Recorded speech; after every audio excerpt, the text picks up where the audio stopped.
네, 시행령 통과됐고 이제 일주일 뒤 8월 2일부터는 시행이 됩니다. 법률적인 쟁점 좀 더 짚어보겠습니다. 네, 경찰 출신 변호사죠. 박성배 변호사 나와 있습니다. 어서 오세요. 안녕하십니까? 네, 안녕하세요. 자, 이 시행령이 이제 통과됐는데요. 네. 일단 전반적으로 이 행정안전부 경찰국에 대해서 신설에 대해서 어떤 시각에서 보십니까? 이 정부조직법은 법무부 장관은 이 검찰 사무를 관장하지만 행안부 장관은 경찰 치안 사무를 직접 관장하지 않고 외청으로 경찰청을 두도록 하고 있습니다. 시행령 자체가 법률에 위반될 여지가 있어 보이기는 합니다. 그렇지만 이 자체를 두고 일반적으로 위헌법률 심판 제청 등으로 다툴 수 있는 방안은 존재하지 않습니다. 혹여 구체적 사건에서 피해를 당한 당사자가 법원에 소를 제기하고 그 과정에서 법원을 통해서 시행령이 법률에 위반된다는 판단을 받을 여지는 있을지언정 현재로서는 시행령이 통과된 이상 직접 다툴 방법은 없다고 보면 될 것 같습니다. 그 위헌법률 심판 청구가 왜 안 되는지를 좀 설명해 주시. 시행령 시행 규칙 자체가 법률이 아니고 그리고 경찰은 위헌법률 심판 제청이나 권한쟁의 심판을 구할 당사자 적격이 없습니다. 권한쟁의 심판을 구하기 위해서는 행안부 장관이 나서야 하는데 오히려 이 사안에서는 행안부 장관이 경찰 입장과 배치되는 상황이죠. 그렇군요. 일단 경찰국을 행안부 내 신설하는 문제에 대해서 지금 경찰 내 반발이 상당히 거세지고 있는데 네네네. 경찰의 그 속내를 들여다보면 반대하는 가장 큰 이유는 어떤 건가요? 말씀드린 것처럼 정부 조직법에 배치되는 듯한 시행령이라는 점 외에도 행안부 장관이 나름대로 상당한 해명을 했습니다. 치안 사무를 직접 수행하기 위해서 경찰국을 설치하는 것이 아니라 그동안 대통령실에 파견된 치안비서관은 경찰입니다. 이 치안비서관을 통해서 음성적으로 경찰 사무에 관한 지휘 감독이 이루어져 왔다. 이를 바로 잡으려고 한다. 총경 이상 경찰에 대한 인사 제청권을 가지고 있고 이 국가경찰위원회의 안건 부의권과 재심의 요구권을 가지고 있는 행안부 장관이 즉 어느 정도는 경찰 사무에 관여할 수 있는 행안부 장관이 그 업무를 원활하게 수행하기 위해서는 경찰국 설치가 필요하다. 다만 경찰국에서는 치안 사무를 관장하지 않는다는 취지의 설명을 하고 있습니다. 그렇지만 경찰 입장에서는 경찰국을 설치하게 되면 즉 행안부 내 경찰국을 설치하게 될 경우 행안부 장관의 설명과는 달리 실질적으로 치안 사무에 관여할 수밖에 없는 구조라고 보고 있습니다. 치안 사무는 크게 수사와 정보 수집 두 가지를 일컬을 수 있는데 이와 같은 사무는 국민의 기본권에 직접적으로 영향을 미치는 사무입니다. 이 사무에 경찰이 아닌 행안부 장관 등 정치 관료에 의해 어느 정도는 좌지우지될 수 있다는 우려를 하고 있는 것입니다. 특히나 그동안 경찰청이 1991년에 외청으로 독립하게 된 이유가 그동안 정권의 영향에 따라서 인권 탄압을 자행했던 역사적 아픈 경험을 통해서 내무부에 소속돼 있던 치안법무부가 독립해 나온 것인데 다시 내무부, 즉 현재 행정안전부로 귀속되는 데 대한 상당한 반발심도 있는 것 같습니다. 특히나 이 최근에 수사 기소 분리 법안이 통과된 상황에서 검찰총장 출신의 대통령이 다른 경력 없이 곧바로 대통령에 당선되었고 현재 정부의 주요 보직이 검찰 출신 인사로 채워지고 있는 상황에서 이 경찰청 업무와 관련된 치안 사무를 관리 감독할 경찰국이 행정안전부 내에 설치될 때는 종전과 다를 바 없이 수사 지휘를 받게 될지도 모른다는 두려움도 잔존해 있습니다. 네. 이 법적인 쟁점을 짚어보기 위해서 이제 오늘 변호사님 초대를 한 것이고 좀 전에 저희가 이제 정부조직법 그 조문을 보여드렸는데 치안이 행정안전부 장관의 사무에서 치안이 1991년에 삭제되긴 했지만 소방도 여기에 치안 그 사무에 들어있지 않고 그러면 정부조직법의 다른 조문에는 행정안전부 소속으로 경찰청을 둔다라고 규정되어 있기 때문에 그러면 행정안전부 소속인데 치안이나 소방이나 이런 것은 장관 사무와 관계 없단 말이냐라는 것이 반대쪽의 반론이거든요. 이 부분은 어떻게 보십니까? 행정안전부 장관이 직접 치안 사무를 수행하지 않되 경찰의 업무에 관여할 수 있는 여지는 두고 있습니다. 그 관여의 형태가 전 인사에 대해서 관여하지는 못하고 총경 이상 경찰에 대한 인사 제청권을 보유합니다. 그렇지만 이 인사 제청권도 행안부 장관이 직접 수행하지는 못하고 경찰청장이 상신하면 행안부 장관이 이를 국무총리를 거쳐 대통령에게 건의하는 형태로 이루어지게 됩니다. 그렇지만 이와 같은 경찰국이 설치될 경우에는 실질적으로 인사에 관여할 여지가 있고 또 예산과 관련해서도 행안부 장관이 상당히 적극적으로 개입을 하게 됨으로써 기존과 달리 경찰의 독립성이 상당히 약화될 수 있다는 우려가 경찰 내부에서 나오는 것입니다. 행안부 장관의 이제 주장은 그런 거잖아요. 법무부에 이제 검찰국이 있고 그 네네. 검찰국에서 검찰 인사도 이제 맡고 있지 않습니까? 네네네. 이제 그래서 어차피 이제 경찰도 통제가 필요하니까 행안부 내 경찰국을 만든다는 건데 이것은 뭐 어느 나라에도 통제를 안 받는 경찰이 없지 않냐 이런 논리거든요. 네네. 이 법무부와 검찰 관계 그리고 행안부와 경찰 관계는 우리나라의 경우에 다소 결이 다른 부분이 있습니다. 그렇군요. 이 법무부의 주요 보직, 법무부 장관을 비롯해 주요 보직은 예. 검사가 직접 맡는 경우가 대부분입니다. 법무부의 주요 보직을 검사가 맡는 행위 자체에 대해서 적절한지 여부는 변론으로 하고 주요 보직은 대부분 검사가 맡아왔습니다. 그렇지만 행안부의 주요 보직을 경찰이 맡고 있지는 않습니다. 경찰이 외청으로 분리되어 있기도 하지만 행안부와 경찰이 밀접한 관계를 맺어오진 않았습니다. 사실 행안부의 사무는 일반 회사로 치면 서무, 총무에 해당하게 되는데 정보조직법에서도 국가의 사무임에도 불구하고 어느 부처가 담당하기 애매한 사무는 모두 행안부가 관리하도록 하고 있습니다. 예. 즉 경찰청도 이러한 취지에서 행안부 산하에 두고 있는 것이지 직접 밀접한 관계를 형성해 오고 있지 않다 보니까 이 행안부 내 경찰국을 신설할 경우에는 상당히 생소한 새로운 환경에 접어들게 되는 것이고 예. 일정한 통제 장치로 작용하지 않을까라는 우려를 경찰이 하고 있는 것입니다. 조금 전에 이상민 장관이 경찰국을 신설되면 거기 80% 이상을 경찰로 채우겠다 이렇게 이제 답변을 하더라고요. 네네. 이건 어느 정도 좀 완충 역할을 할 수 있는 겁니까? 어느 정도 완충 역할을 할 수는 있을 것이라 보여집니다. 아마 경찰의 반발을 고려해 이와 같은 조치도 언급을 한 것으로 보이는데 예. 최종 결정권자는 행안부 장관이 될 것입니다. 이 경찰국은 시행령을 통해서도 충분히 설치할 수 있고 그 관리 감독은 온전히 행안부 장관에게 맡겨져 있습니다. 경찰 입장에서는 부당한 압력이 가해지지 않도록 나름대로 건의하는 역할을 충실히 수행하겠지만 이를 받아들이고 말지는 결국 행안부 장관에게 달려 있을 것으로 보입니다. 완벽한 제도는 존재할 수 없습니다. 그렇지만 예. 견제와 균형의 원리가 작동되어야 하는데 개인의 의지와 역량에 맡겨져 버리는 제도가 되지는 않을지 이를 우려하고 있는 것입니다. 네. 지금도 이제 그 사법 현장에 계시고 또 경찰 네. 출신이시니까 그 경찰 내부 분위기를 좀 아실 것이라는 전제하에서 여쭤보자면 좀 전 그 이상민 장관이 얘기한 과거에는 민정수석통해서 음성적으로 다 했었던 건데 그때는 왜 가만히 있었냐 경찰이 여기에 대해서 경찰의 내부의 반응이랄까요? 답변은 어떤 겁니까? 민정수석실의 음성적인 지휘에 대해서 가만히 있었다라는 질문에 대해서는 경찰 전체가 이를 온전히 납득하고 있지는 않은 것 같습니다. 그 지휘를 받아서 부당하게 수사를 진행하였다는 전제 사실에 대해서 온전하게 받아들이지 못하고 있는 것 같고, 물론 수사 기소 분리 법안이 통과된 이후에 경찰의 권한이 과거보다 상당히 많이 강화된 상태입니다. 이를 통제하는 여러 방안들이 추진되고 있는데 무엇보다 예전과 달리 국가 경찰과 자치 경찰을 완전히 분리하고 국가경찰위원회가 그동안 존재해왔지만 형해화되어 있다는 지적이 있어 온 것도 사실입니다. 이를 실질화해서 국가경찰위원회는 사실 법률상 규정된 권한이 상당히 큽니다. 인사 예산을 비롯해 경찰의 주요 정책을 결정하게 되는데 마치 국회와 같은 역할을 국가경찰위원회가 맡고 행정부와 같은 역할을 경찰청이 맡게 되는 이 실질적인 구조를 제도로 확립하겠다는 것입니다. 그리고 국가수사본부도 별도로 편성되어 있는 상황이죠. 기존의 경찰청장은 모든 구체적 수사 사건에 대해서 수사 지휘를 할 수 있었지만 현재는 구체적 사건에 대해서 경찰청장은 더 이상 지휘하지 못하고 국가수사본부장만 지휘 감독 권한을 가지고 있습니다.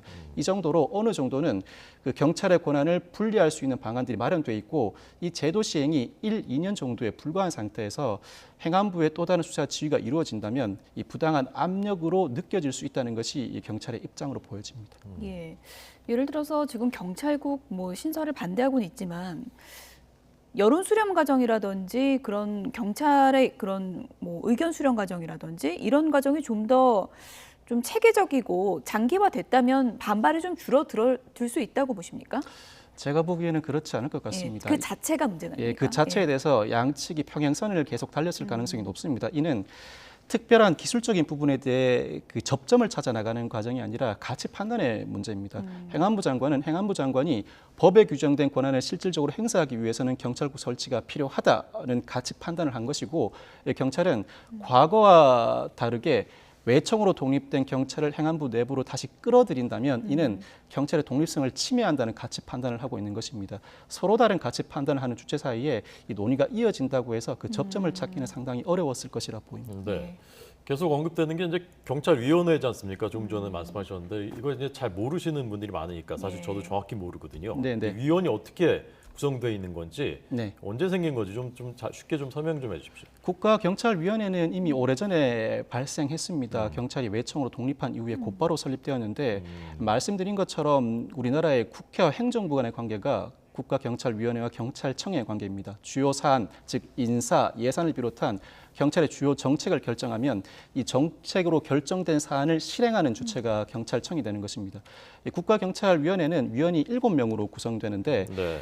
공무원은 1명으로 구성되고 나머지는 비상임위원으로서 이 추천과 엄격한 심사를 거쳐서 구성하게 됩니다. 이를 통해서 과반수 의결로 그 의사 결정을 하게 되는데 이를 두고도 경찰 내부에서는 그동안 형해화되어 왔던 국가경찰위원회를 실존화시킨다면 충분히 그 과반의 심의 의결 과정에서 합당한 결론을 도출할 수 있음에 반해서 행안부 소속으로 경찰국이 설치될 경우에는 오히려 행안부 장관 혼자의 결정으로 경찰을 통제할 수 있다는 우려도 나오고 있습니다. 누가 추천하는 거죠, 위원을? 추천은 추천위원이 따로 있습니다. 즉 행안부 장관을 비롯해서 추천할 수 있는 위원이 내부에 있고 그를 통해서 제청 과정을 거쳐 대통령이 임명하게 되는데 이 과정에서 독립성을 보장하기 위한 여러 제도들도 보장돼 있긴 합니다만 아직까지는 그 권한이 큼에도 불구하고 실질적으로 운영되었다고 평가하긴 이릅니다.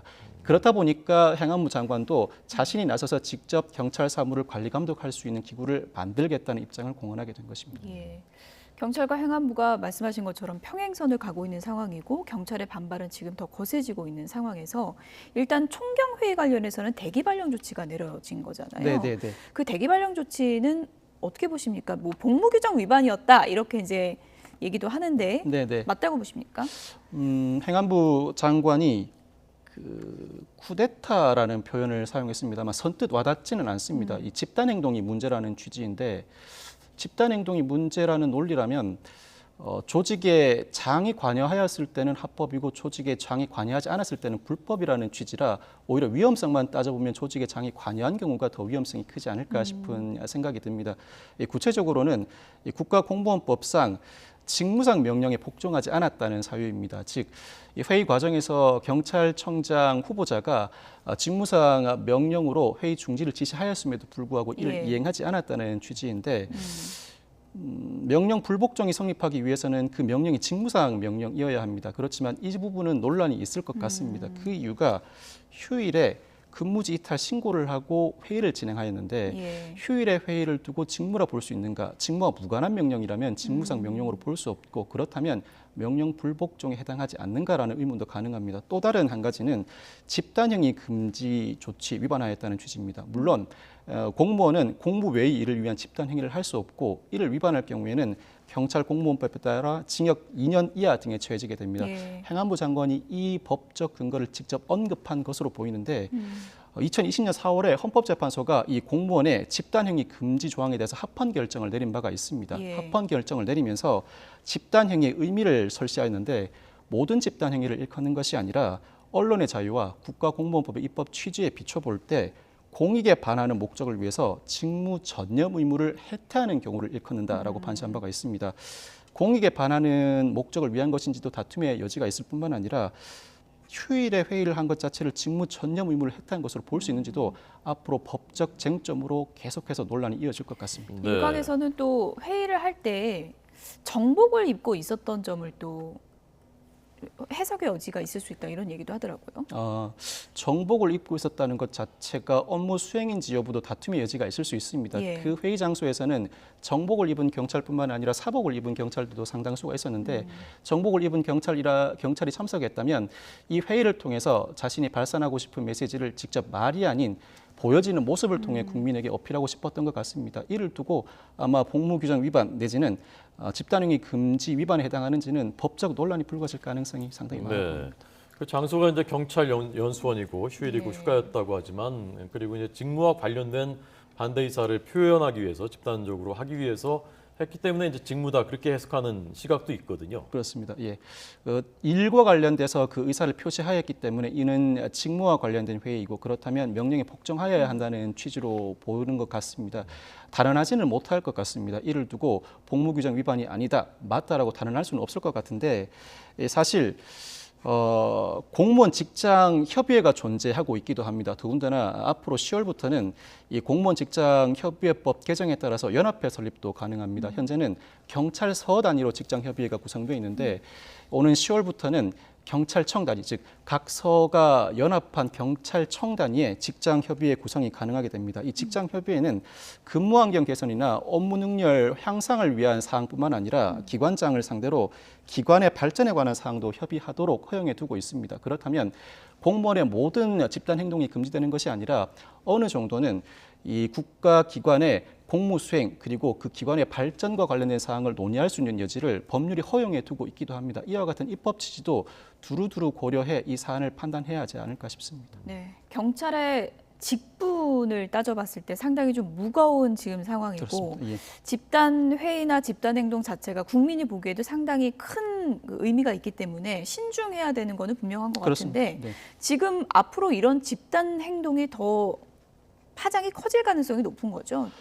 더 큰 파장이 일 예. 것으로 보입니다. 아마 행안부 장관은 그러니까 특정 세력이 주도하고 있는 것으로 보인다는 취지의 발언을 하였는데 이 사안의 경우에는 특정 세력뿐만 아니라 이 경찰 조직을 구성하는 모든 구성원들이 반발하고 있는 모양새이기도 합니다.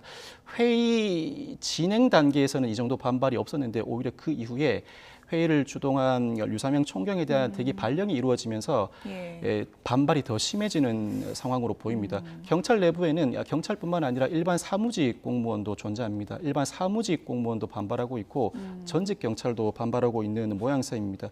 이 사안이 이미 시행령이 통과된 상황이기 때문에 더 이상 돌이킬 수는 없습니다. 그렇지만 경찰의 반발은 앞으로 당분간은 더 크게 지속되지 않을까 예상합니다. 네, 이게 왜 판사회의, 검사회의 할 때는 가만히 있다가 경찰이 회의하니까 왜 그러냐. 이게 어제 이제 정부의 입장은 하지 말라는 명령을 했는데도 했기 때문에 다르다라는 것이었고 어제 야당에서는 한번 승인을 받지 않은 검사회의도 열렸었는데 그때 그냥 지나간 적이 있었다. 2000 몇 년이었던가요? 하는 거였거든요. 이 부분에 대해서 법률적으로 보면 어떻습니까? 이 부분과 관련해서는 앞서 설명을 해드렸다시피 해산 명령에 따라서 위법과 불법이 갈린다면 이는 선뜻 납득하기는 어려워 보입니다. 만약 공무원의 집단행위 자체가 문제인데 조직의 장이 해산 명령을 발하였을 때 이를 위반한 경우에는 불법이고 조직의 장도 동조하였을 때는 합법이라고 한다면 오히려 위험성에 비춰보면 조직의 장이 동조한 경우가 더 위험하겠죠. 이 해산 명령을 근거로 단순히 위법이다 합법이다를 가르는 것은 부적절해 보이고 이 행위 자체를 집단행위로 볼 수 있는가 그리고 국민의 권리와 무관한 집단 이기주의의 발로로 볼 수 있는가 이 관점에서 이 사안을 논의해야 할 것으로 보입니다. 경찰의 경우에는 물론 무기도 소지하고 있고 군을 제외한 우리나라에서 가장 큰 조직이기도 합니다. 입직 경로도 다양하고 그 안에서 갈등도 상당히 많습니다. 그렇지만 이 사안만큼은 조직 구성원의 입직 경로를 불문하고 같은 목소리를 내고 있다면 이 사안에 대해서는 경찰 지휘부가 충분한 리더십을 발휘해 이 사안을 적절하게 해결할 필요가 있어 보입니다. 네, 어쨌든 뭐 행안부와의 접점도 찾는 것도 앞으로 그렇습니다. 과제로 남아 있는데 앞서 짚어주신 것처럼 경찰이 우려하는 핵심 요인 중에 하나가 수사 지휘 그렇죠. 이 부분인데 네네. 이 핵심 요인을 그러면 좀 방지를 하거나 좀 누가 감시를 할 수 있는 그런 장치를 마련할 수 있는 대안은 없는 걸까요? 행안부 장관이 경찰국은 치안 사무를 직접 수행하지 않을 것이다라고 공언하였지만 경찰의 입장에서는 실질적으로 치안 사무에 영향을 받을 것이다. 수사와 정보 수집 업무에 직접적인 개입이 있을 수 있다는 우려를 하고 있습니다. 예. 이미 시행령과 시행 규칙이 통과된 것으로 보이는 마당에 그 제도 시행 과정에서 문제점이 드러날 수도 있겠죠. 이를 막기 위해서는 결국 행안부 장관의 공언이 사실이라는 점을 근거로 남겨둘 필요가 있을 것 같습니다. 즉 행안부 장관이 경찰 사무와 관련해 직접 지휘를 하게 된다면 그 지휘 형태는 구두가 아니라 문서, 현재는 전자문서가 정부 조직 내에 이미 충분히 발달되어 있습니다. 전자문서의 형태로 바라고 이 전자문서를 행안부와 경찰청이 동시에 보유하면서 향후 구체적인 사건에서 문제되었을 때 어떠한 구체적인 지시가 내려왔는지를 밝혀낼 수 있을 정도로 그 근거를 마련해둘, 확보해둘 필요는 충분히 있어 보입니다. 네, 자 박성배 변호사의 해설 들려드렸습니다. 오늘 감사합니다. 네, 감사합니다.